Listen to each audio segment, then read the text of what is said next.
Did you hear the lady say it's recording? I did, brother. All right, here we are on The Blind Man in Black. I'm Brian Snyder. And if you like the show, please rate, subscribe, and review. If you don't like it, I don't care. Do something with it at least. It doesn't matter. Send it to your opposing political party, but do something. Um, Also, if you like my wife and I being exhausting, go to the Exhausting Snyders on TikTok. Follow us and like if you like. And now I am really excited because we have not spoken in 9 years. And I've been following him on Facebook. He's an educator, an activist, and we're going to learn a lot more about him. Marcus Van, welcome. What's good, brother? How you doing, Brian? You're right. It's been a full-on decade. It's like, where does the time go, man? It's Yeah, really, yeah, really, it's been a lot of shit's happened, right? I mean, yeah. a lot. And We'll definitely we'll touch on a little bit of that. But how are you holding together? I mean, through the pandemic and everything. You know, um, I think like everyone else, I didn't expect to be in a pandemic in 2020. I think that the Yeah. whole the whole world was taken by surprise by such an epic occurrence, in our world. It was a once in 100 year. I mean, maybe back in the day, the plague, smallpox, polio, it was more common, you know. Mhm. But we had really had a full 100 years since the world had seen such a pandemic. And so I think that interestingly enough, it was the year of my 44th birthday. Mhm. And 20 years ago, when I was 24, I had a dream that I was going to die when I turned 44. So Whoa. I know, right? Right. So crazy. So when you're 24, 44 just really seems like 100 lifetimes away. You're thinking your 40s are very far away, but every year, and so I kind of push into the back of my mind. I got healthier. I began to hike. I drank a lot of water. I was like, look, if I'm gonna die at 44, it's not gonna be from like diabetes or something preventable. So Hmm. so that did dictate my life of being healthier overall.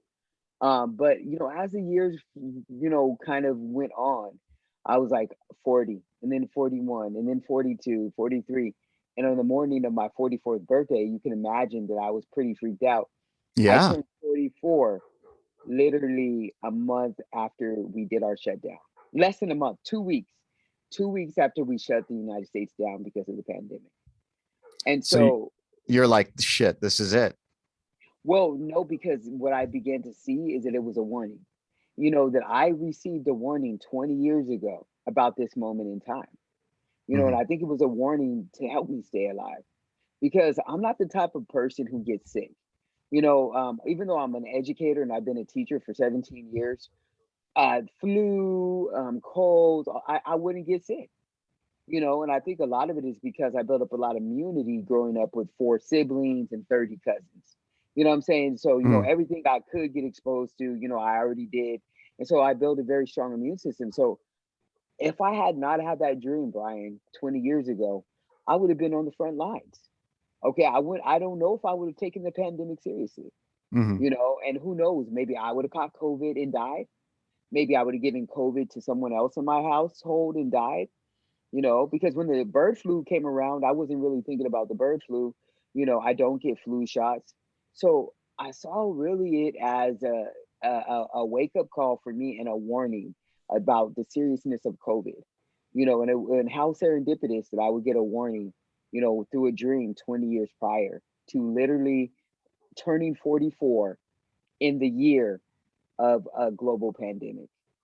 So, so that was a really epic occurrence for me in the last year. And I celebrated hard when I turned 45. I but bet. Yeah. let me tell you something very interesting. So the week I turned 45, I was planning a party actually, but only with my and this was in March. So I was planning a party with the people closest to me. My mom, my dad, my siblings, basically only my siblings and their family. I wasn't trying to have this epic party. Like Mhm. normally, like my 40th birthday was pretty epic, 40, 41, a lot of people. But You know, the other years after that, not as much, but this 45th one's going to be kind of a small party. Mhm. I was an avid hiker. I am an avid hiker. Went out, caught poison oak. All right. You're thinking, okay, simple poison oak on my arm and on my stomach. And I was like, Mm. oh man, poison oak. So it looked uglier than I think that it actually was. It looks worse than it was because poison oak. Have you ever had poison oak? Oh yeah, yeah, yeah. I have a Yeah. whole yeah, yeah. Yeah. You know what I'm saying? So, so I had the poison oak and I was like, you know what? Let me go over here to this urgent care and let them try to hook me up because I had had a patch of it before.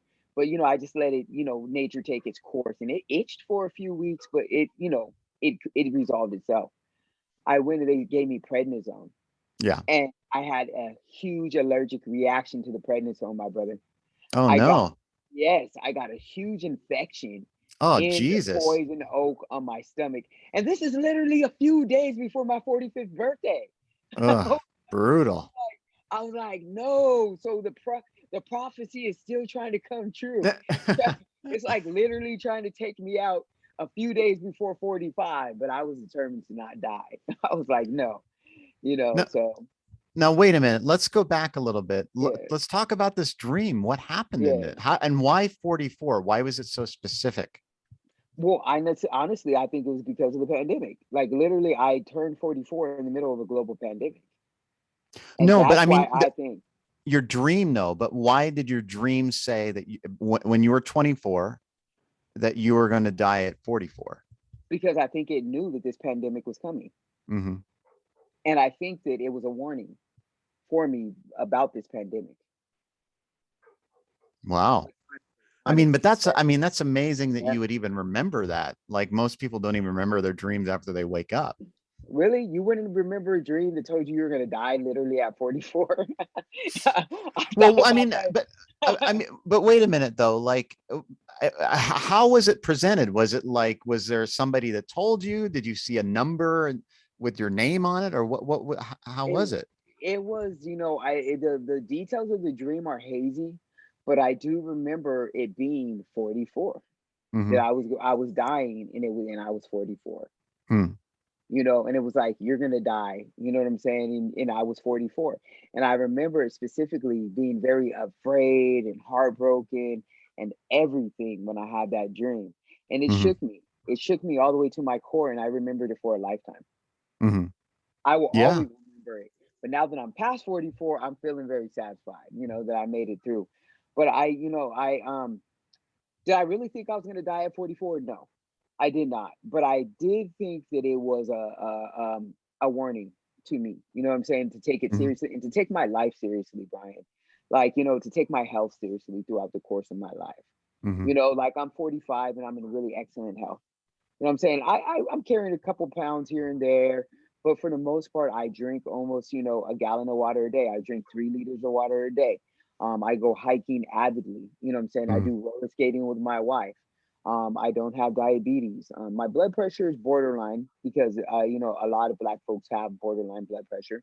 Um, you know, um, I don't have, I don't have any major health issues or health concerns because I really listened to the warning of that dream.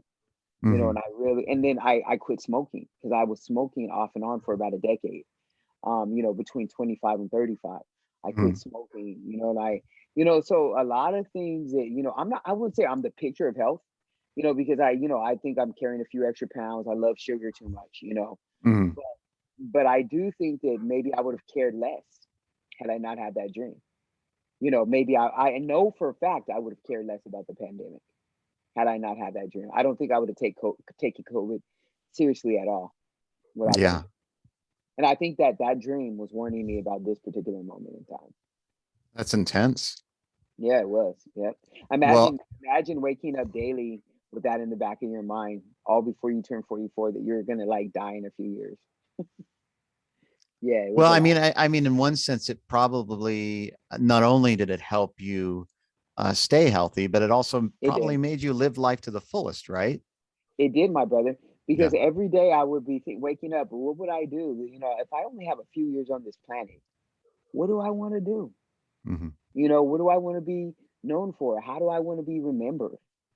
You know what I'm saying? And I Hmm. did think about that. If these are my last moments, if this is really my last year to live, how do I want to live this year? And so it did dictate a lot about how I lived my life. Mhm.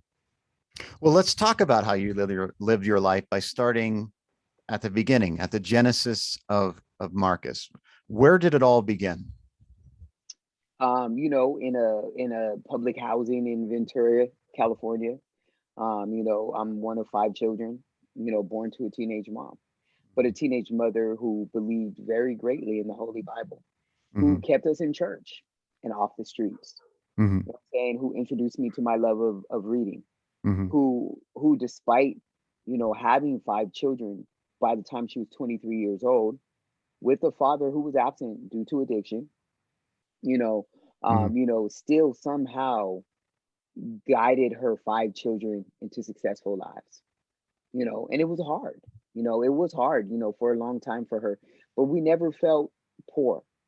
You know what I'm saying? We never felt abandoned. We never felt that we didn't have what we needed because our mom made sure that we had what we needed. You know Hmm. what I'm saying? And we all had each other. I think growing up with four siblings, we all sometimes feel like one. You know what I'm saying? Like, yeah, we have our differences, and I think sometimes, loving each other is not always easy because we don't always understand, but we will always deeply love each other. Does that make sense? Like, Yeah. like it's, like because, like I think sometimes, when you grew up with hard love, sometimes it's hard to have soft love. You know Hmm. what I'm saying? And it's hard to have show, I love you guys, your appreciation. It's not always like bubbling on the surface, but we love each other. You Hmm. know what I'm saying? Extensively, and we would do anything for each other. And we pretty much raised each other, honestly. Hmm. We really, really grew up together. And so, we grew up, we had our the early beginnings of our lives were, like I said, my mom was a child and she was raising children. You know what I'm saying? And my father was not there, but luckily we grew up with my aunts, my uncles, my grandparents. You know what I'm saying? So we grew up extensively with so much family that it never felt like we were poor. It never felt like we were lacking anything. Hmm. Okay. Not realizing, okay, so we had, bologna sandwiches a lot, you know what I'm saying? Or fish sticks a lot, Yeah. and so, and we were like one of the few black families in Ventura. So, Hmm. so there was a little bit of, there was racism we grew up with as well.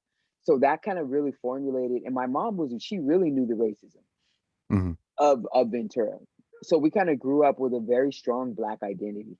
Hmm. Because all the racism that we had grown up around. And so, our sense of blackness is very deep in that way. But for me, like I developed into more of a bookworm. You know what Hmm. I'm saying? I was always very curious. I would always look at the sky and wonder about everything. You know what I'm saying? I would always be asking 1,000 questions. People used to hate to see me coming because they knew they were going to get questioned to death. Whatever it is, like literally everyone, I would just ask every question there ever was. And then I discovered books Hmm. and I started reading at a very early age. I was friends with my local librarian. You know what I'm saying? He Hmm. was he would always have he was a black man. Hmm. And he would always have books ready for me, when I went over there. I read everything, Hmm. the classics. When I was young, I was reading like Moby Dick, Hmm. Tale of Two Cities, what is that, 20,000 Leagues Under the Sea, all of those classics. Hmm. Invisible Man, by Ralph Waldo Ellison, you know what I'm saying? As well as the one by Emerson as well, you know what I'm Hmm. saying? Ralph Emerson. So they were both named Ralph, Hmm. Ralph Ellison and Ralph Emerson. So, Toni Morrison, Maya Angelou, James Baldwin, I really engaged in a lot of deep reading all the way through high school. Nobody ever had to tell me to read. I would read extensively. And then as a result, I was a great writer. Hmm. I won a lot of writing contests. So like that was all the way through elementary. I read. And then in middle school, I feel like that's when I found my identity as a writer. Hmm. It was so funny. It was like I was a football player. I would fight because everyone would call me poor, and they would try to bully me because Hmm. I didn't have money and I was poor. but I would just beat people up. You know what I'm saying? I'd be Mhm. like, okay, you're gonna call me poor, then let's go fight after school, and then I would be the end of that. But Mhm. I was a poet. You know what I'm saying? So Yeah. I was a very well known poet, but A at the same warrior time, poet. yeah, I was, man. But Mhm. I was like, but I would beat some behind of people who were talking smack about me and my family. Mhm. So I fought, but I also wrote and I also read. Mhm. So because I was reading, like Toni Morrison in middle school. Mhm. So I wasn't playing around. You know what I'm saying? I read The Bluest Eye in middle school and Beloved in high school. I Mhm. read I Know Why the Caged Bird Sings. And I Mhm. started reading, like I said, James Baldwin in high school. So then I got to high school and I was not academically, I had the ability academically, but I did not have the focus. You know what I'm saying? I didn't. You know what Mhm. I'm saying? I don't feel that I had the focus and maybe in some ways the guidance because there were five of us and my mom had to work. All the adults around me had to work. So I think that it's not easy when you're trying to raise five kids to also, be working full time, two, three jobs full time, and then also guide through homework. You know what I'm saying? So I feel that there wasn't a lot of, help like that at home because she had to make sure that we survived. Mhm. So what is it? Help me with the homework or make sure that I had clothing that I could eat and that we had a place to live. Yeah. You know what I'm saying? So, so there, I'm eternally grateful for my mom. She gave up her childhood so we could have one, Mhm. you know. That's And beautiful. so, yeah, she did. And so, that's why, like for her 40th birthday, believe it or not, my mom was 40 when I graduated from college. Mhm. She turned 40 and we sent her to Jamaica. All Really? the kids, yes, all the kids got together and sent my mom to Jamaica for her 40th birthday. And it's so funny because 40 is actually not old at all, Mhm. but she had grown kids, not just one, but several of us, Yeah. she has several grown kids. So you imagine that this was a very young mom, you know. Mhm. I'm in my mid 40s and she's in her early 60s right now, you Yeah. know. So, so I'm blessed to have a mom who's still alive and active and young that we're gonna have for a while. But so in high school I was pretty also, of course I was very well known for being a poet and a writer and an activist. I really started my activism in on racial justice in high school. We formulated the Black Student Union, and we had a white history teacher, and he would be like, "All right, everybody, I'm going to teach you the old white man history of the United States." Mhm. And he was the first guy who we heard really say that, Mhm. who was like acknowledging that this history we were learning was not complete. Mhm. I mean, we were not learning the complete history of the United States. And he was one of the first dudes who acknowledged it. Our ancestors were not just only slaves. You Mhm. know what I'm saying? And MLK wasn't just the only black person who did something of significance. Mhm. So we threw it in assembly. We had a great time. All the black students we came. It was like a really powerful moment because we all came together to form that because our school is being vandalized by white supremacists. Really? By Nazis in the mid '90s in Ventura, California. That must have been fucking scary. It was. They beat up two of my friends. Oh, Jesus. They knocked my one friend's teeth out. Ah. Um, they punched my other friend in the face, and he had a big swollen lip. They vandalized our school. They called Mexicans names. They called black people names. And the crazy thing, I was like, there's literally like 40 black kids here out of almost 2,000. Mhm. Why are you guys bothering us? Mhm. You know, It's horrible. like so that would happen. And there was a lot of racism like that, but we formulated the Black Student Union. We had a lot of white people who were also a part of it, who are allies, Latino as well. And then we also had a very large migrant community on our campus. They didn't join the Black Student Union, but I remember, just it was segregated. You know what I'm saying? It would, even though I think that a lot of times schools are segregated. They're little micro cosms of society. You know, Mhm. there's a lot of segregation at schools, just like there's a Mhm. lot of segregation in society. Mhm. And so and it's self segregation a lot of times. You know, Mm-hmm. And so, and so my school was similar. All the black kids usually hung out together, the Latino kids, the white kids, and then there were a few of us who were fluid. You know what I'm saying? I was one of the fluid ones. I hung out with everyone. Mm-hmm. And I was always, and I got voted most likely to succeed. I ran for student body government. I lost by like 2 votes. You know what I'm saying? It was really Mm-hmm. small. I was super well known to all my teachers and, all that type of stuff. I won the creative writing contest. I won a lot of public speaking contests, but I barely graduated with a 3.0, you know? Mm-hmm. And, so the academic wise, I was not as focused as I could have been. But I guess I could have graduated worse, 3.0 is not horrible, but Mm-hmm. you know what I'm saying? It wasn't like I knew I probably had the ability to be a straight A student, but Mm-hmm. I didn't have the focus or the guidance in my opinion. Mm-hmm. So then after high school, I ended up going to state college. 'Cause I honestly don't think that I was guided well by my counselor. I Mm-hmm. think had I been guided a little bit differently, I might have gone to Berkeley. You know what I'm saying? Mm-hmm. Because even though I had a 3.0, and I think that was the base of what you could get to apply to Berkeley. Mm-hmm. I think I could just with my extracurriculars, I could have gotten in. Mm-hmm. I think I could have gotten into probably several other colleges, but it was okay. I loved it. I loved San Francisco State University. I had a blast over there. Mostly what I did at San Francisco State, was, I did some student activism, but mostly it's later I became a poet.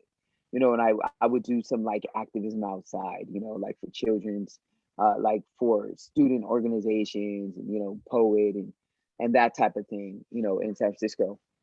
And then after that, shortly thereafter, um, I would I grew kind of disillusioned.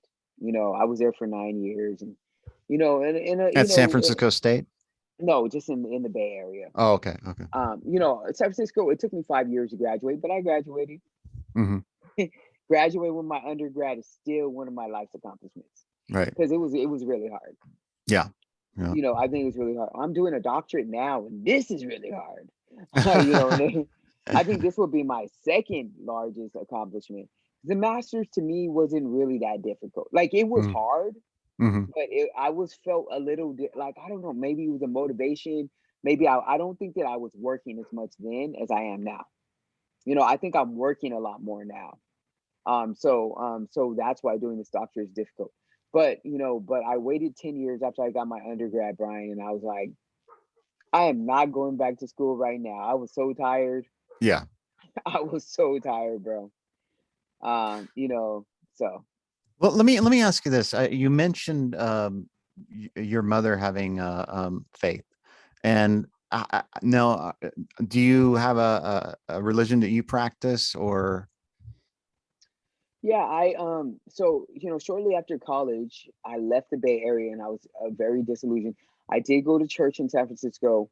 Mm-hmm. I went to City of Refuge because I like the fact that it was non-denominational, and I Mm-hmm. like the fact that they welcomed everyone. Mm-hmm. I was never I never believed in the part of the religion that says you're going to hell. Mm-hmm. Okay, and I never believed in the part of the religion that said if you don't believe in Jesus, you're going to hell. Mm-hmm. Because I was like, if I'm a Muslim, I believe just as strongly in Allah. Mm-hmm. If I'm a Buddhist, I believe just as strongly in Buddha. Mm-hmm. If I'm Jewish and this is my religion, I believe just as strongly in my word. So would I really want someone from another religion coming to tell me what I can and cannot believe in? Mm-hmm. So even though I practice the tenets of Christianity and I grew up with Christianity, I never really felt the part that said that this is the only way to God, because I don't believe that. I think that God manifests in a lot of different things. I think God manifests in nature. I think Mm-hmm. God manifests in us. I think God manifests in love. I think God manifests in unity. You know what I'm saying? Like let's love one another. If we love one another, and we really try hard to approach each other with compassion, you're not going to tell me that just because you don't believe in Jesus, you're going to hell. Okay, like I think a lot of people use religion as a way to believe that they have the higher road than everyone else. Mm-hmm. You know what I'm saying? Yeah. But who are we? You know what I'm saying? Like, yes, God chose us, his people. He created us in his image. which means that he created us to have free will, in the image of God, right? He didn't Hmm. say, I only created some of you, but the rest of you are going to hell, you know? Like, Hmm. I just don't believe in that. But I do, but I was raised Pentecostal and I was raised in Christianity. So, of course, I think that my spirituality might manifest in such a way, Hmm. because that's what I'm close to, like praise God, praise and worship. Hmm. I'm not evangelical, but I would say that I'm spiritual. You know what I'm Hmm. saying? Hmm. And a lot of the evangelical nature of churches just being like maybe not evangelical is not the word because that means you're going out and you're like spreading the word, but more like the spiritual nature of the church. You know what I'm saying? The praise and worship. The really connecting with each other, like that type of way is what I think that I connected with the most with church. The love, the compassion, the helping one another, the community, the fact that we would all be there for each other. You know what I'm saying? So that's Hmm. how I was raised, in terms of the church. So I went to church there, but then I moved back to Ventura. I didn't really go to any churches in Ventura. When I got to Taiwan, I was actually heavily involved in my church. Hmm. You know, I taught Sunday school for a couple years. And then after I taught Sunday school, because they didn't have a Sunday school teacher. So they're like, will you do this? And I was like, okay. But then they found somebody, so it was better. But they found someone, but I did sound. I was the sound guy. And so I did the sound engineering for the church. And that's how I learned how to do sound, Hmm. and stuff like that. And everything that I learned, like video editing, sound, etc., I did it because there was a need that needed to be filled. Yeah. And so then I was like, oh, okay, I'll do it. Remember when you and I met, I was doing videography. Yeah. But I I'm do. but I'm not a but I'm not a videographer. You know what Hmm. I'm saying? I just was someone who saw a need that needed to be filled and I self-taught. You know what I'm saying? Yeah. Me and Lynda.com. You know what I'm saying? Lynda.com taught me a lot. Hmm. Right? It did, for Final Cut, because I was using Final Cut Pro. Yeah. Yeah. And so that's so I learned sound, and that was my religion, like, so my religion was more about God, the spirit of God, the spirit of community. And even now I still say praise God. I still say thank God. I still say amen. I Hmm. still try my hardest to bring that spirituality and compassion in my job and to my students and the position that I hold now. So Now, who were some of your influences that, you know, uh, kind of help guide you in your sense of compassion and love? my mother, 100%. Mhm. My mom is one of the most open and friendly people that I've ever met. Okay, she's got the really biggest heart. She always wants to do a lot of stuff for everyone. So I would say that that guided me a lot. And just friendships, throughout the years. I have my best friend who lives over in Guam. He really guided me a lot. Our friendship is was definitely built on that. We had our ups and downs, but we've been friends for like 20 years. I would say Mhm. way more ups than downs. You know what I'm Mhm. saying? So he also helped, guide me a lot in my compassion. I'm married now, so in the last 6 years, my wife, I would say that she's guided me a lot. And then being an Congratulations, by educator. the way. Oh, likewise, brother. Thank you. Yeah, thank you. Thank you. Likewise to you. I would say that, like, so she did as well, but like ultimately being a teacher. I've been in the teaching profession since 2004 when I moved to Taiwan. And Mhm. honestly, if you as a teacher, you must be your highest self. And there was a lot of times I wasn't my highest self, and then that's when the profession will slap you hard in the face. Mhm. Okay. And I learned a lot. I was humbled completely by being a teacher. Mhm. I made my mistakes, of course, but I had my successes too. Mhm. I had a lot of great successes as being a teacher, but I, early on, I had some hard lessons I had to learn. Mhm. At first I used to be so tough and hard, blah, blah, blah, blah, blah. Then I thought to myself, I must change. And so I Mhm. changed, and see, then I became a mix, of a little bit strict, but compassionate. You know what I'm saying? Mhm. So, because you have to have a little bit of, I mean, business when you're in the classroom. You know what I'm Mhm. saying? But you must also have compassion. Mhm. So I think that that honestly being a teacher really formed my identity a lot because I have compassion for families. I have compassion for students. I have compassion for fellow teachers. You know, so there's a lot bit of things that I have compassion for administrators in schools. When you work in a field like teaching, you learn to have compassion for a lot of the people around you because it's hard. Teaching is very, very, very difficult work. Yeah, and what grades do you teach? I've taught every grade, Hmm. from grade from preschool all the way up to Hmm. 12th grade. So I've taught almost all the grades. But I settled in the grades that I taught the most were in middle school. Hmm. So I taught middle school, grade 6 through grade 8. So that's where most of my teaching experience lies. And I love middle schoolers. Hmm. They're a hot mess. Okay, they are messy. Yeah, they're going through the change. Woo! But there's still a light in them. Hmm. You know, there's a light in them that you can still reach them. You know Hmm. what I'm saying? It's not that high schoolers don't have it, but they're hiding a little bit. Hmm. They're hiding their light a little bit. And then guess what? When they go to college, they're releasing their light a little bit. You know what I'm saying? They're Yeah. more themselves. Woo, you know. So I think I would really like teaching college. You know, because I love teaching adults. I did teach adults for 3 years as well. Hmm. And I loved teaching them. You know, it was wonderful to teach them because it's the work when you're teaching adults, that work is not like sometimes teaching children can feel thankless. You Hmm. know what I'm saying? It can feel like you're getting beat down daily. Hmm. You know what I'm saying? Like, kids are acting out, they're calling each other names, they're calling you names, mostly they're calling each other names. There's a lot going on for them at the middle school age.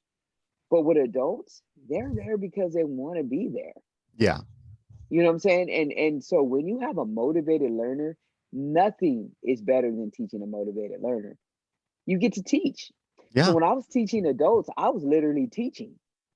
But teaching children, you're teaching, but you're doing a lot of management. I feel like you're doing more management than teaching Traffic control. sometimes. Yeah. Yeah, a little bit. Yep. And then it also brings out parts of ourselves that maybe we don't want to exercise. Yeah. Like I don't want to ever be mean to another human being, but sometimes I gotta raise my voice. Hmm. Sometimes I gotta, like be really quick, with a bit of, you sit down. I said sit down. Hmm. You don't really want to do all that, but sometimes you have to, Hmm. because the kid is like going all bouncing off the walls, and you have to mean business. Yeah. You could be like, hey, look, sit down, man. I need you to sit down. Cool. You sitting down? Okay, cool. But Hmm. sometimes they're not. That's how I like to approach it, that second way. Hey, Hmm. bro, hey, do me a favor, man. Just sit there for a minute. I'll be with you in just a minute, okay? Hmm. That's how I prefer. But there's times when you have to just be like really, like very direct and very firm. And it's not necessarily what you want to be doing, but sometimes you have to, as when you're teaching middle school, you know. Now, you mentioned, the kind of, I guess, the predominant um, view of history that has been taught in schools, which is based on patriarchy and exploitation and oppression and racism and so on. So, but are you like, have you noticed that, because of there's been a lot of movements, but like something like the Zinn Education Project based on Howard Zinn's book, The People's History of the United States, a push to teach that in schools and, present a more balanced view of history. Have you been able to integrate that into your work? Yeah, I mean, we're not necessarily using Howard Zinn's, people's history, but we use, kind of tenets of social justice in there. Mm-hmm. We were able to really talk about, what does it mean to have inclusion, okay? Mm-hmm. And instead of saying, okay, disadvantaged youth, historically, historically excluded youth, okay, historic youth who have been historically excluded, or people who have been historically excluded from history, Mm-hmm. because when you say disadvantaged people or whatever, it makes it seem like it's the people's fault. Hmm. But in reality, it's not.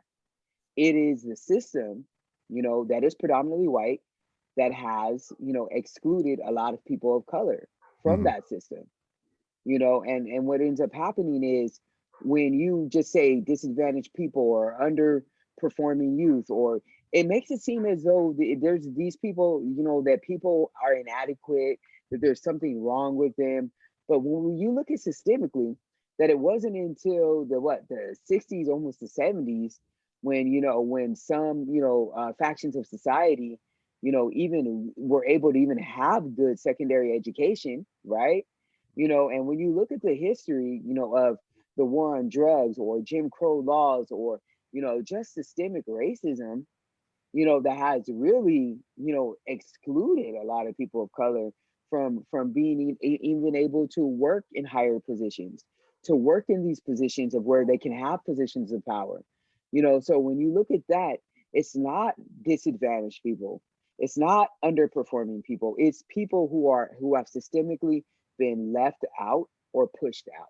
Hmm. And so, so when I teach about social justice, the first thing that I tell the kids is that, like, look, you are in a system that has, basically made it harder for students, of color.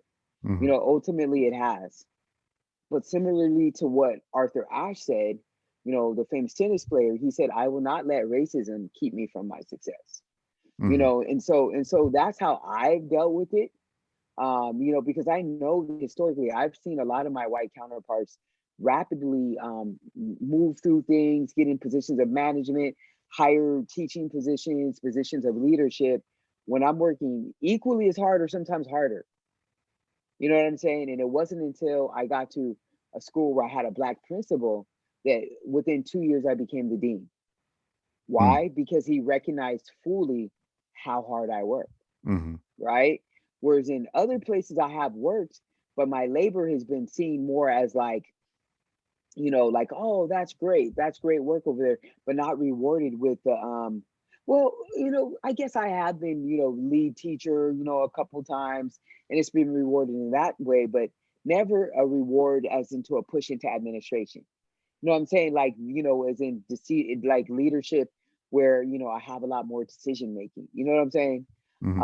And and so it wasn't until I kind of moved into a position where I was working with a black principal who really believes in the advancement of people of color, that I really began to feel that, the work I was doing was highly appreciated. I'm not saying that before it wasn't, because I do feel like I have had a successful teaching career, and that, I've had recognition here and there, but not in the way of wanting to push me into, maybe into being a principal. You know what I'm saying? Hmm. And whereas I feel like this particular administrator I have now is that way. So, what do you feel are some of the greatest challenges in education right now? Oh man, jeez. Oh, it's very, very complicated. I think we need more funding for more, we need more out of the classroom personnel in schools to assist teachers. I think that when you have a lot, and what I mean by that is like more, or maybe not out of the classroom, but more like TAs. I Hmm. think teachers need, they need to bring the TAs back. Hmm. Excuse me. They need to bring the teaching assistants back. TA is teaching assistant. We need to bring them back. We need to, because there's nothing like being a teacher with 170 kids on your caseload, and you're teaching seventh grade English, and you need to grade all those papers. Hmm. That's a lot. Yeah. It is a lot. I've never met one teacher who only works what they work at school, because when you're a teacher, you work, and what you work at school is your that's your 8 to 3. Okay, so all teachers work, no, they work from 7:50 to 3:30. Okay, with about a half an hour lunch. Hmm. That's what all teachers work, pretty much, at least in my school district. Mhm. but you're in class with kids literally all that time, Mhm. except for maybe a couple hours a week that you have for planning. So imagine you're with kids 90 to 95% of that time. When are you doing your planning? When are At you doing home. your grading? Exactly. When are you doing your grading? So you're looking at least 20 extra hours a week that you're putting in as a teacher. Mhm. Okay. And most teachers I know, I would say at least 10, that's at least, but most teachers are putting up to 20. I wouldn't say at least 20 because that is a lot, but at least 10. Sometimes, and then I would say up to 20. That's very common that a teacher will be putting in 20 extra hours a week, just grading. Because I'll never forget when I was doing grading, I would be grading for days, you know, Mhm. because you want to give kids feedback. I used to when I graded my essays, which were very hard, I would take the train, especially when I was in Taiwan because it's cheaper. Mhm. But I would take trains, and grade on the train because I needed to be doing something, I Yeah. couldn't just sit at home and grade papers. So I would say just the sheer amount of work that we put on one teacher is too much. Mhm. Number two, we need TAs because we have class sizes up to 40 with one teacher. Mhm. Class sizes up to 40 with only one teacher. Imagine, Yeah. right? And that one teacher is responsible for grading all that, but also dealing with the interactions of kids in the class. And the kids in the class are going to have drama. They see one teacher, they're like, "Oh, one teacher. Oh, this is oh yeah, all right. Mhm. I can hang out with my friends." Mhm. So the classroom management is very difficult for a class of 40 and above. My biggest class that I had was 44, you know, and so without an aide, with no TA, with a high amount of students who had individualized education plans. It's an IEP. That means they have special learning needs. Yeah. 30 to 35% having highly specialized needs. So, to me, the biggest thing that is with education, especially that's happening with public education, is they keep underfunding public education and then blaming public education for the issues with it, and then they invite charters. And, some people are like, but charters are doing better for students of color. But I'm like, okay, but which amount of these charters are rejecting the people with very complicated IEPs? Mhm. You know what I mean? Which one of the charters are really not paying their teachers? I worked for a charter and they didn't pay their teachers. Teachers hadn't been given raises in 5 or 6 years, but yet they had an executive director who made $150,000 a year, Ah, yeah. right? So it's Mhm. like, why would we be having that, but your teachers are making under $50,000 a year? Very experienced, dedicated teachers. Yeah. I worked there because I needed when I moved, to where I worked at the charter, I needed to hit the ground running. I Yeah. couldn't really afford. I had a family, meaning Mm. my wife, who was moving there, and I needed to get an apartment. There was a lot I needed to do, and so I got the job pretty much immediately. And so, I was like, man, either take this job or hold out for what, another month, 2 months. How long am I going to be looking for another job? You know what I'm saying?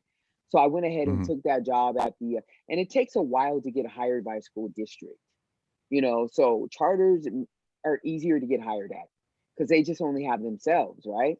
Mhm. That's I guess the quote unquote decent thing about a charter is you can get hired because it's just only that charter that's hiring versus a school district. You really gotta you have to go through a long process to get hired at a school district, Mhm. versus the charter. So that's why I took that particular job, and it was an incredible place that I worked until it wasn't. There a lot of complicated stuff happened. I'm not going to really go into, but basically, and it was a charter that did, I think they did reject some kids who had particularly strong issues. Mhm. I think they were selective, but a public school can't be selective. We got to take all the kids. Yeah. Be We can't, inclusive. Yeah. yeah, we have to be. Mhm. I'm not saying that the charter was not inclusive because it did deal with a lot of kids who had a really strong issues. Mhm. So it had a good inclusion. Like there was not a sped department. Everyone pushed into the classroom.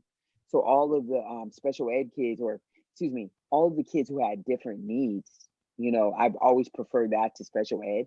You know what I'm saying? So the ones that learned differently, who had different, maybe autism, etc., were mainstreamed Mhm. into our classes. But we had aides in there with them. So those aides by proxy helped all the other kids around them too. Mhm. And I would only have 25 kids, but I would have two aides in the charter. But yeah. Did So Betsy DeVos, did you notice changes when she, took over? As that um affected you? not that if I don't feel like I mean, I it's hard to say. I think that the big thing for Betsy DeVos is the student-centered funding, Mhm. which is really like a voucher system, Yeah. which means that you can use public funds for private schools. Right. And I'll be honest with you, that's hard. That's a little bit hard for me. Because like, then it further defunds public education, you know. And so a lot of people feel that, why keep taking money away from public education and then blaming public education for the L's in public education? Does that make sense? Mhm. And then it seems like public funds should be used for the good of the public, Yeah. not for private enterprise, because that money is not going back toward the public. You know what I'm saying? Like public schools are public institutions, that basically adhere to a set of rules. We have curriculum that we have to follow. We have state standards that we have to follow. We have, essentially, the legislature in California. They make rules for public education, et cetera, et cetera, et cetera. Whereas in private education, I'm not really certain that they have to adhere by the same rules Mhm. that we do, but yet they're getting public funding. You know what I mean? And whenever you have, private entities getting public funds, where's the oversight? Yeah. Okay.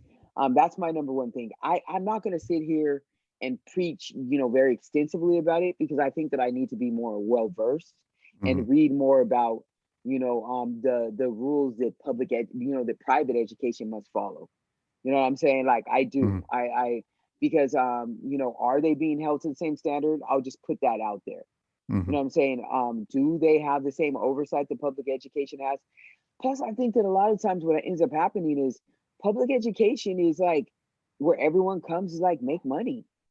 Mhm. Test makers come to make money here, like that's why they push so many standardized tests, Mhm.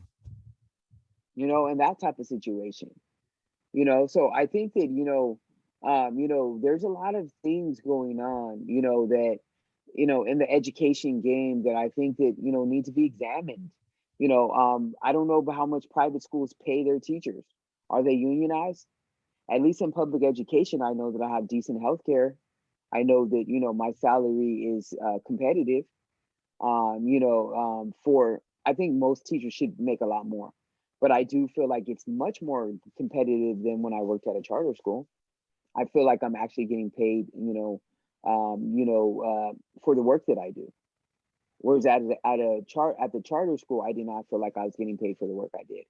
I Mhm. actually worked two extra jobs on the side as a teacher. Right. Right. So I think public education tries to do right by teachers in terms of payment, but I think that it's being so defunded that it makes it difficult for all the kids to get the services and everything that they need. Yeah, I mean, you hear now, so many teachers have to buy supplies. That was not, I don't believe that that was something that our teachers had to deal with when we were in elementary school, right? I wish I knew, but I don't know. Yeah. You know, I I feel like there really was there don't was know. funding for like basic supplies. Teachers didn't have to go out of their own pocket for their students' supplies. Yeah, and they do. And we're in California, so we even have a better we have our public system, education system is lowly ranked per capita. We spend the fewest. I think we're in the low 40s. You know what I'm saying, in terms of how much we spend per student. Hmm. And that's why we have really large class sizes and whatnot. Hmm. But our teachers do get paid more than in other states.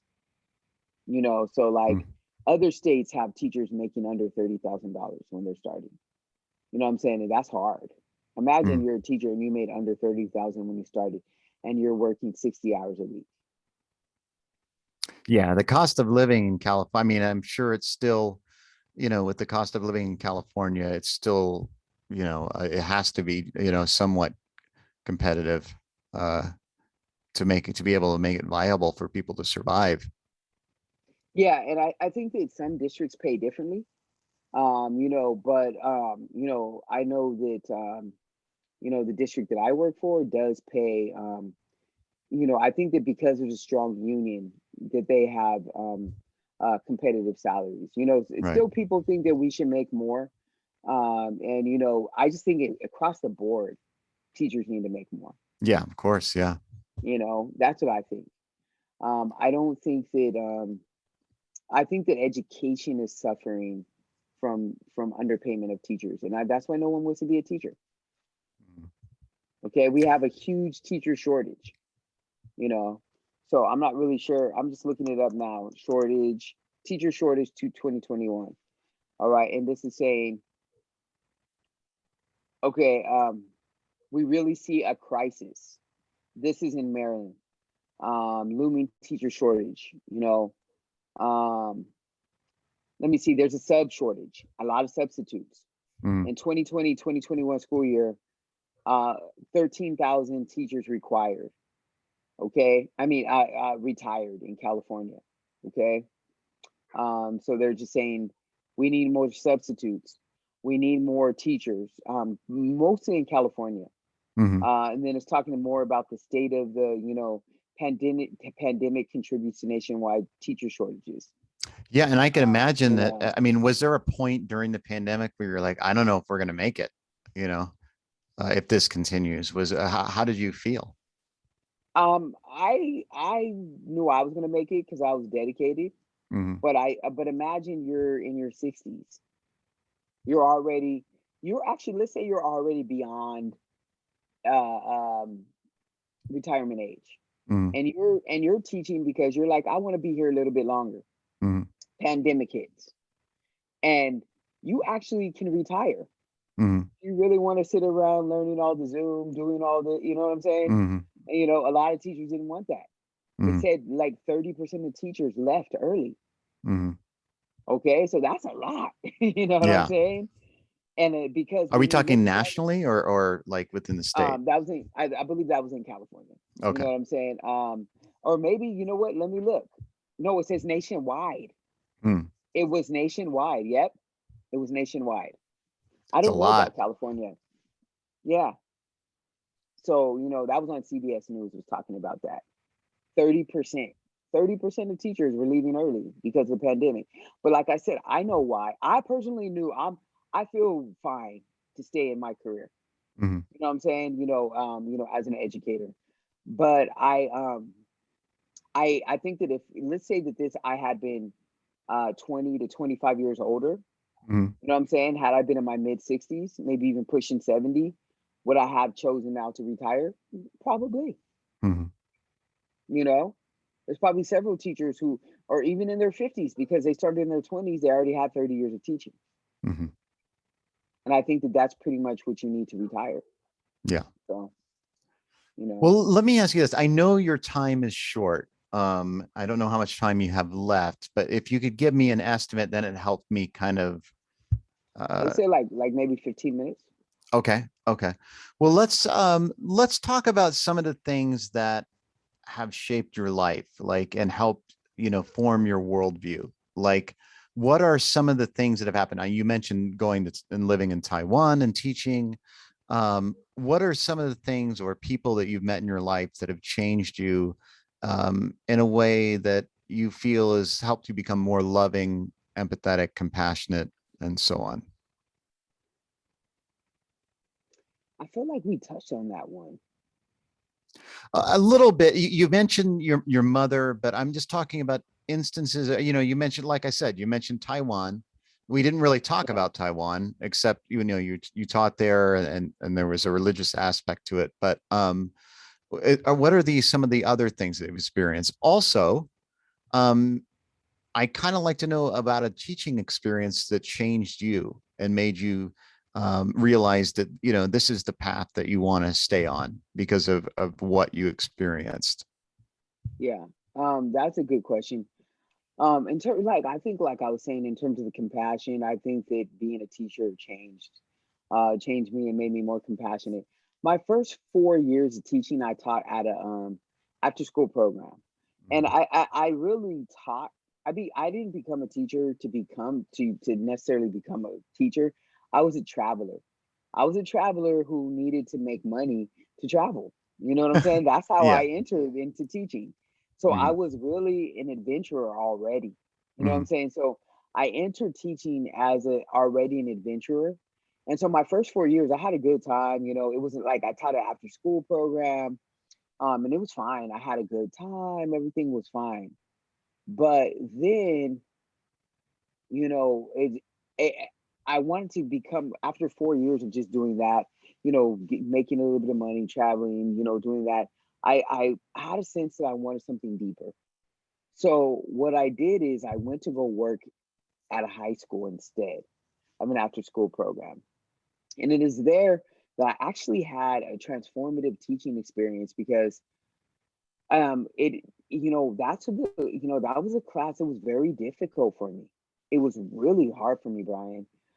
It was like really, like woke me up. Like I was really hardcore. I think I was too hardcore. You know what Mhm. I'm saying? I was like, I'm the detention club teacher, word, you know what I'm saying? I was like, Mhm. too much. You know what I'm saying? I went a little bit too far to not be compassionate. And I Mhm. think I was too punitive Mhm. and I lost my class. Oh no. Like not lost it as in they took it away from me, but as in my students hated me. Mhm.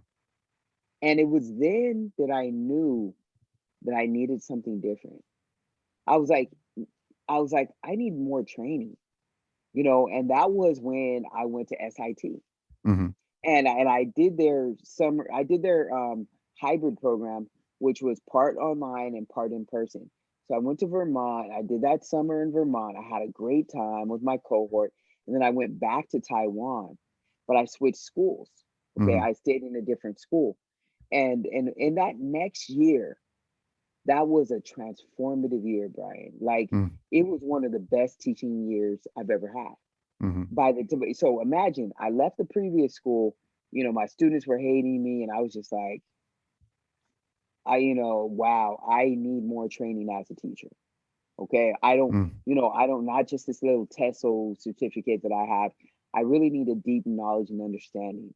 That's why I ended up going to SIT because I wanted a master's in teaching Mhm. that was deeper, rooted in social justice. And And so TESOL stands for Teaching English to Speakers of Other Languages. Is that right? yes, yes. Yeah. Yeah. And so I had a certificate in that, but then, but I needed, honestly, I wanted a master's in the same thing because I thought that I was going to be traveling around the world and really teaching abroad for my whole life. Not Mhm. my whole life, but I knew that, for several more years I wanted to. Um, so after that really struggling hard year, I was like, wow, it was a lot. Like it was so hard. The following year, I had one of the most uplifting teaching years I'd ever had. When I left, I had a 50 student class. They made a puzzle piece of of their picture of me with all 50 of the kids. They threw a party for me.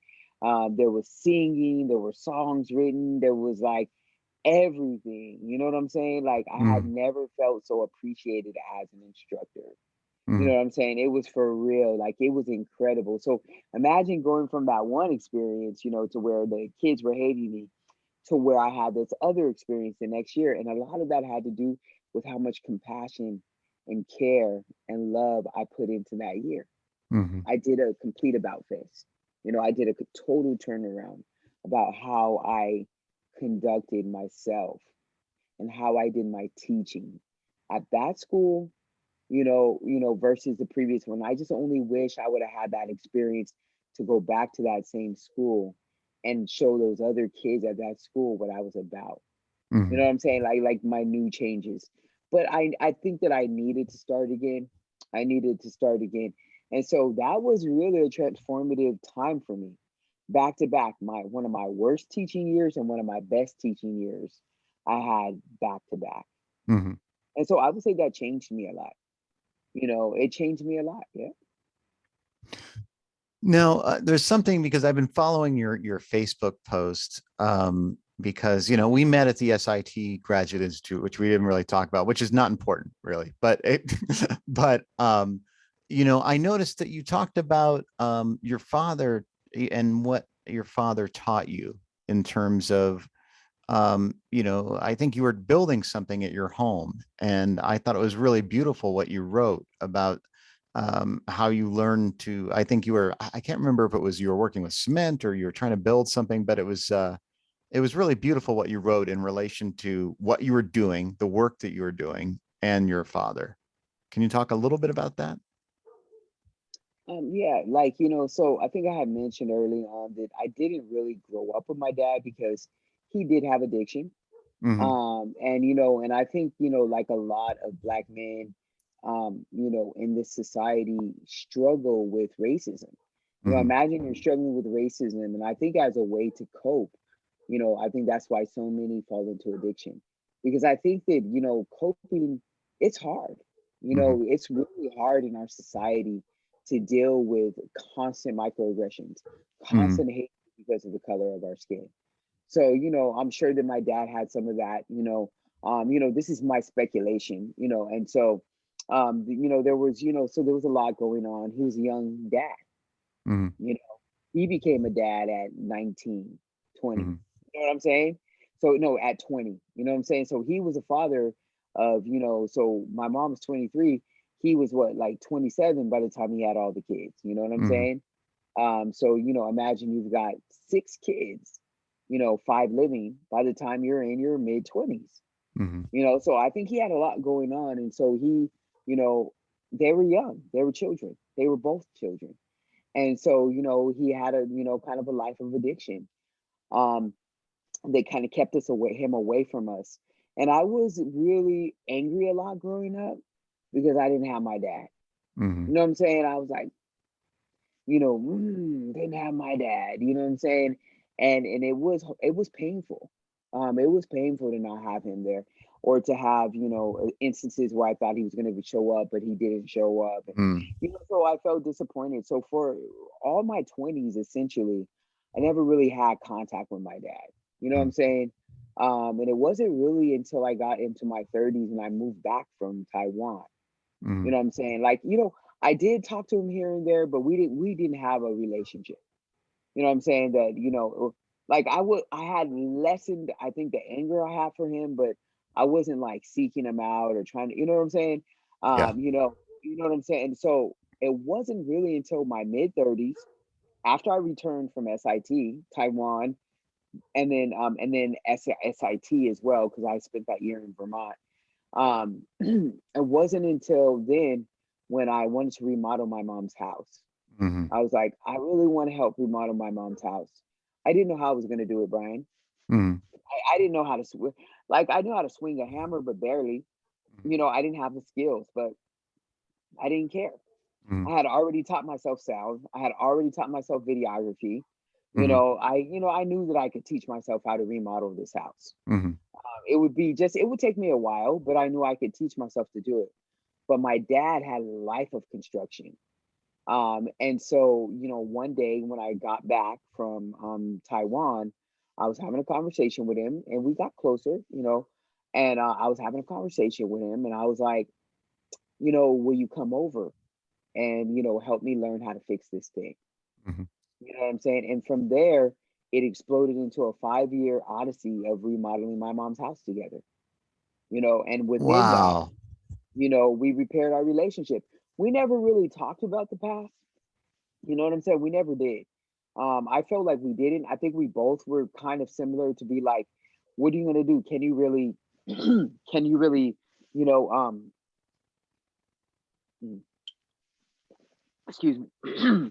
We never talked about the past, but we were both kind of like, the past is the past. This is now. We can't undo that time. Mhm. Okay. We can't, there's only so much we can do.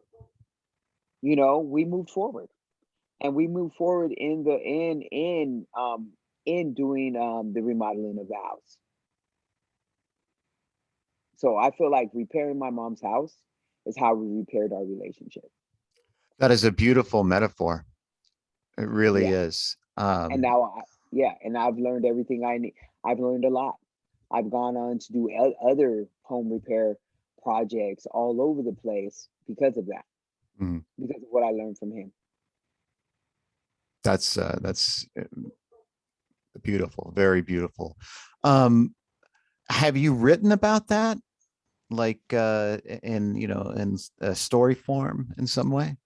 I would just say briefly, I Hmm. I joined a writing group for I think one session, Hmm. and I don't know why I never went back. Hmm. I really don't know why I didn't go back to that writing group. Hmm. Well, you have a Thinking on lot it, going on. yeah, I do. You're right. Especially now, I'm doing a doctorate at UCLA. I just became the dean of students. I'm writing for the school accreditation. Plus, people have the words out that I do videography, so people are tapping me to try to do videography for free. And So, it takes forever. so as far as your writing and your poetry, is there some place that we can go to, either a website to look at your work, or is I'll there be anything real that? with you. There's not. Mhm. Like I stopped writing a long time ago. I never published. Mhm. You know what I'm saying? I haven't written in years. I'm not gonna lie. I have a chapbook that I have, but that's my own personal chapbook that I have here. But I Mhm. don't have any websites. I don't have any video. You know what I mean? I don't currently, but I think eventually I will. It's just Your that when I became dissertation. what my which one? Well, your My your your PhD, you'll definitely have to publish that. Yeah, I will. I do have my master's thesis, but I couldn't tell you where it was located. I get ever so often I get a readership thing from SIT being like, this many people downloaded your thesis. Do you get that too? Oh, no, I mean, I didn't complete my thesis. So Oh, okay, okay. yeah, that was my last step that I did not do, because, but it was a protest. I was very upset with SIT and how they treated us, and also professors as well. So it was my way of saying, go fuck yourself. Yeah, I So got you, brother. I got you, man. the SIT Um, specifically. Yeah. yeah, so Mm, I have that somewhere published, but I didn't put a lot of mm, I didn't put a lot of effort into being a published writer. You know what I'm saying? And I wrote a lot as a child and in high school, and a little bit in college, but it was never my goal to be a published writer. You know what I'm saying? mm, Like, I never really went after that. Once I discovered teaching, I put all my passion and all my time into that, honestly. mm. Yeah, and to me, it takes from the same well. It's really the same energy for teaching and writing. So I that's why I think I haven't written as much. So what is your focus of your PhD? What program are you in at UCLA? Uh, I'm in the educational leadership. It's actually an EDD. So Okay. I didn't go for the PhD because if I was going for the PhD, I would have to stop teaching. I would Right. have to stop working, and I would have to just do research full time. Mm, And is it how I love being connected with the school, brother. Okay, I like being on the front lines with the school. Like, I don't think I would just like to quit everything and become a student again. mhm, I really like being a practitioner. And so the program that I have is geared toward practitioners, but it's really hard. mhm, Okay, like it really, really, really is hard. Because we need to write all these papers. Like when you and I get off right now, I actually have a 10-page paper, you know, And so that's why I'm like, okay, I got to do this 10-page paper. And so, so essentially, I would just say that, the PhD, I mean, not the PhD, the EDD program is preparing me for, I think, a lot of, and for doing research, and something that is meaningful to me while I'm still a practitioner, that I can immediately apply. And it's kind of formulating as a dean. I really see a lot of angst in the kids. I see a lot of kids being mean and kind of cruel to each other.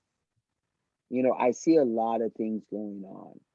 And so, what I am trying to do is, I need to try to put systems in place to where kids feel regulated. They know how to self regulate.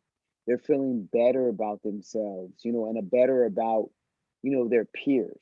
I just think it's the age group. I think middle school is very difficult. Mhm. I think No, high school, high schoolers are a little bit better regulated because our school is 6 through 12. But mhm. the middle schoolers, I think it's hard for them to adjust and regulate. I think that's across the board though. But I'm wondering, is it more at our school than another school?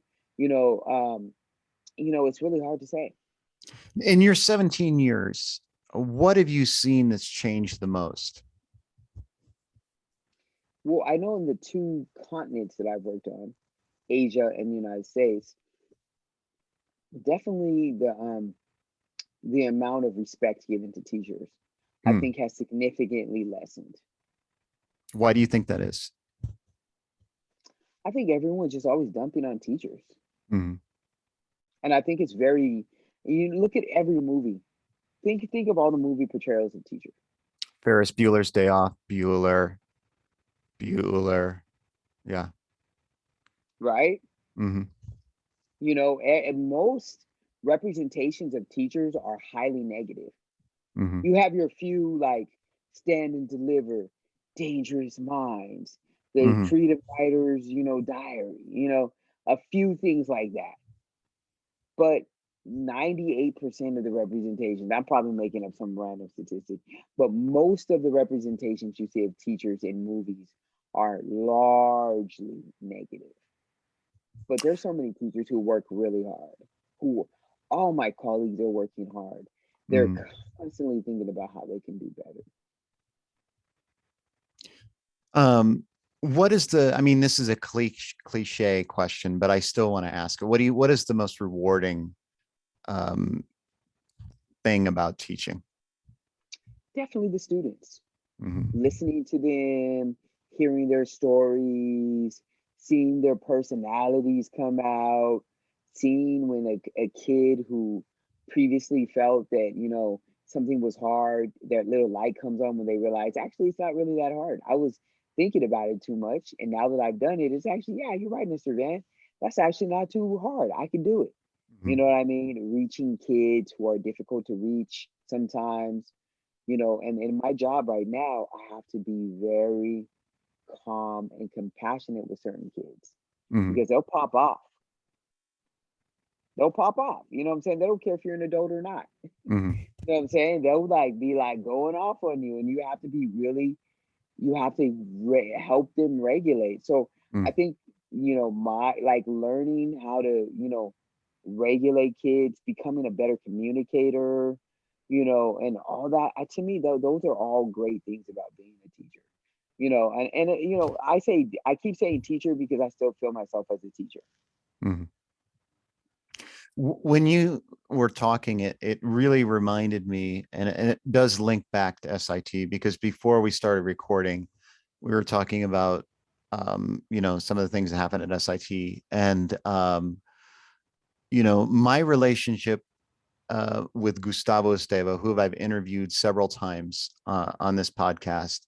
I met him at SIT, and he was a teacher teaching education and social justice. And he had such a profound impact on my life and how I think and how I live. And it really comes down to because it reminded me of what you were saying. Um, he taught me something that he taught, he learned from his mentor, which is Ivan Illich. And one of the things that Ivan Illich said is, when I see myself through the eyes of my friends, then I know who I truly am. And when you were speaking, it made me think, when I see myself through the eyes of my teachers, then I know who I truly am. That's beautiful. But that's essentially what you said.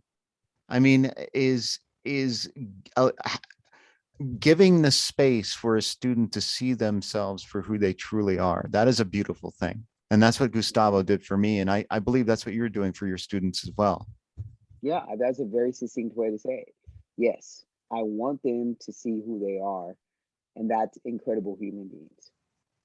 They're incredible. And I'm like, so I are never you. see, thank you, sir. But like, I never see bad kids. I just see kids who have actions that might be negative, but they can do better. You know what I'm saying? But they can't just do better on their own. They need our help. Mm, You know what I'm saying? So, but they need us. They need to see that we see and we believe in them. They can't think that we don't believe in them. Because if they really don't believe that I believe in them, then they're not going to trust me. mhm, And I need them to trust me. So I need to be a trustworthy person for them to believe in, for mhm. them to believe. You know, I had Yeah. a conversation today with kids. They all let me know some of their biggest issues that they had on campus. And I was like, thank you for trusting me to tell me this. I will be your advocate.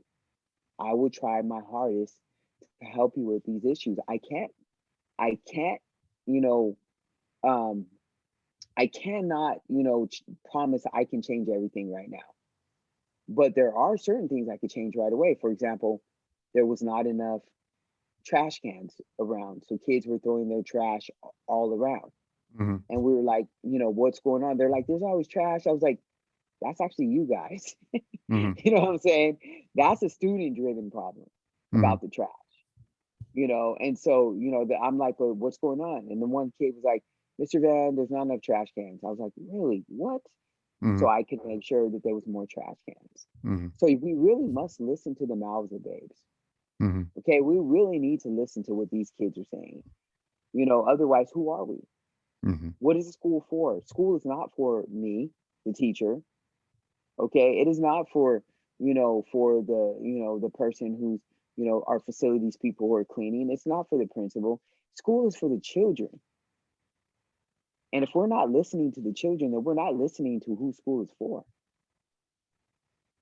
So I believe very strongly in student voice. And I've enjoyed listening to you. And before we close up, I want to ask you a couple questions. And I've been asking these questions in the past few conversations I've had. And you don't have to answer them, but if you want, I'm curious. And the main thing is, I just want you to think of the first thing that comes to your mind. You don't have to think about it deeply. But one of the things I was going to say, I usually say, what would, if there was something you were going to say, if you had like basically a God voice and you could speak to everyone on earth simultaneously and whisper into their ears, and they would know um, that it's coming from somewhere else, something, a higher power, I guess. What would you say? Love one another, care for one another, be compassionate to one another, walk in the shoes of one another, try to understand one another. Like, honestly, that's what I would want of humanity. Thank you. Thank you. Now, the other question I ask is that you can answer one way or another if you want. One is, if you had to say a short eulogy for yourself, or what would your epitaph be on your gravestone? Here lies Marcus Van, the man who knew everyone's name. Hmm. And you have an awesome name, by the way. It's like either a rock star a poet, or a teacher. I mean, it's I love your name. It's awesome. Um, Thanks, brother. yeah, and thank you so much. Is there anything that you're working on or anything you'd like us to check out, or is there anything in the future that we should keep on our radar? No.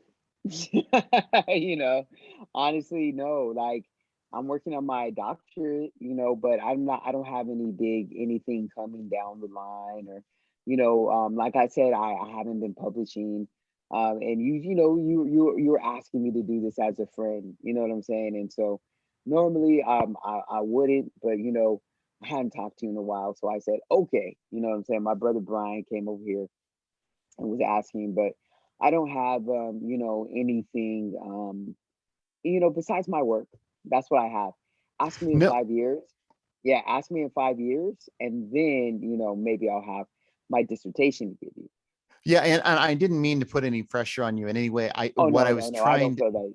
yeah, Mhm. I was trying to honor if there was anything that I was unaware of that you're working on that you wanted to promote. I wanted to make sure that you had an opportunity. But you are doing amazing, wonderful things that are needed to improve our society and our well-being as human beings. And I have a very complicated relationship with education, but I can say, if it wasn't for going to school, I would not have met you. I would not have met Gustavo. I would not have met so many Mm. people that I deeply respect. And I still talk to professors from my undergrad and when I did my master's at UCLA. So Oh those yeah, relationships, UCLA is great, man.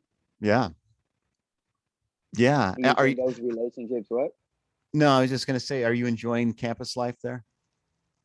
Well, I'm a graduate student, so it's a little different because I don't live on campus. Right. You do a little I bit of think remote work and things like that. we've been going to the campus. Okay. Okay. We've been going there every Thursday and every Saturday. We Hmm. have class all day on Saturdays from 9 to 5, and then from 6 to 10 on Thursdays. Yeah, but you were saying you still have a lot of relationships and everything. Yeah, I mean, I talk with actually the dean of the theater school. He was the current UCLA's theater school. Brian, he he was just he was the class under me when we're Mhm. in directing when we're getting master's degrees there. Oh And wow! So now he's a dean, huh? yeah, yeah. Or the chair, I guess. Like I don't remember what title, but there's a lot of people, even professors that have retired that I talk with. I interviewed one of my acting professors from UCLA, Mel Shapiro, and that was a great discussion. And he actually just emailed me today. So, you know, I mean, what I'm just trying to say is that, the relationship between teachers and students is complicated, but it's so critical because, I mean, it ultimately is that transformative thing that happens with being exposed to different ideas and how those ideas transform how we act. I mean, it's so important. And I hope that somehow things change so that we can be exposed to teachers like yourself that are trying to create a more compassionate and loving world. And I want you to Yeah. know that you're appreciated, and I know that you're working hard to make those connections, and I thank you. Yeah, no, and thank you. And like I said, thank you for having me. And I look forward to, seeing the video. So maybe after the recording stops, I will ask you, a few questions about it. But thank you. Thanks for having me, and you have a good night. Great, to you, your wife, your child as well. Thank you. And to your wife and your family, thank you, everybody. And thank you, Marcus. I deeply, deeply appreciate you sharing what is alive within you. And everybody, this was The Blind Man in Black. I'm Brian Snyder. You can watch on YouTube or listen on Apple Podcast. And please rate, subscribe, and review. And like I said, if you want to check out my wife and I being ridiculous, go to the Exhausting Snyders on TikTok. And thank you once again, Marcus Van. Thank you for being here. Well, let's continue the conversation in the future after you finish your dissertation, and let's see what happens. Sounds good, brother. All right, man. Thanks Thank you again, so brother. much. You are appreciated. All right, now we're going to have our awkward ending. Yeah, I have an awkward ending every time. So let's